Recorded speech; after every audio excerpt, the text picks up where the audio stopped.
Okay, so I just graduated from college, and I can really relate to what Mitch was talking about as far as boredom ensues. The thing is, I did 5 years and 2 degrees at Millersville, and I was on the wrestling team. Now, for those of you who haven't been in college for a while, wrestlers love to drink a lot. I did not. I thought I could really do something with it. I didn't, just to be clear. You know, I did what I did. I worked hard. I loved it. But this semester, that was it. It was the end of the road. So I blended right in with the rest of them. And this story is going to be about that one time I should have gotten arrested. And I had to explain some terminology before we really go into it. Does anybody here believe in time travel? I'm a firm believer of it because I felt it firsthand. I haven't figured out how to go back yet, but damn have I gone forward.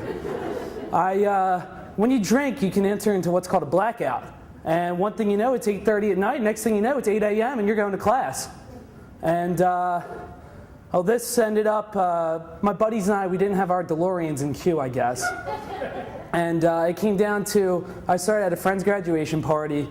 I had 2 drinks to be safe. I had to get on the road a couple hours later. I get back to Millersville, and my friend Johanna, she goes, "Oh, we're going to go to a rugby party." I'm like, "All right, that sounds great." Well, I get there, and I've had a few, and we're drinking tequila and the rest. And tequila's always a mistake. But one of the guys there, he bet on the winning horse in the Kentucky Derby. He won a lot of money. And he bought a case of what's called a sour monkey. For those of you who don't know what it is, it's about a 14% beer.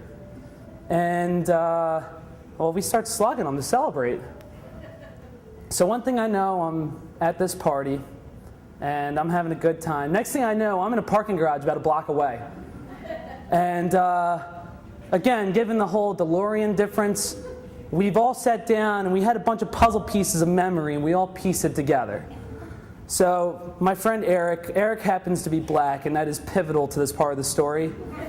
We're, I guess, walking out of the parking garage, and he hops the barricade, and it starts rocking hard. And one of the city, I don't know if he's a parking enforcer, if he was a police officer, everything's a little blurry. He rushes in and he starts yelling at Eric. Me, I graduated with a degree for OSHA and a degree in English. So not only don't know how to write well, I know the law. And damn did I know my rights that night. I really knew my rights. I aggressively knew my rights. There's a group of about 6 of us in this parking garage. And by the time I come to, I'm surrounded by 7 police officers. As it turns out, they already had my license. So I'm clearly of age. It's not that big of a deal. But the officer says, "You kids were monkeying around." And Matt looks at Eric and goes, "Woo." And Matt swears to God from his memory, that's what got us out of it. Now my friend Johanna only had about 2 or 3 shots of tequila the whole day. She's sitting there and she explains to me the next morning, "Nick, what you think happened is not what happened." So she explains to me that I aggressively knew my rights, that I did not, in fact, do the good I thought I was doing. Apparently myself and 2 of the other guys were fairly aggressive, and that's why the guy calls the next 6 in. And she looks at me and she goes, "So I collect all your guys' licenses at the end." And I look at the cop. My uncle's a police officer in Philadelphia. And she made up a precinct off the top of her head. She said, "He's in like the 101. I don't know. She made up some numbers. Is he going to kick my ass?" Apparently that's what got us out of this whole thing. Meanwhile, Matt thinks it's because he called the cop a racist. I think it's because I knew my rights. And the other 5 guys can't remember anything. It ended up, the only reason we got out was because Johanna vouched for us. And we went to the bar that night and got off scot-free, thank God.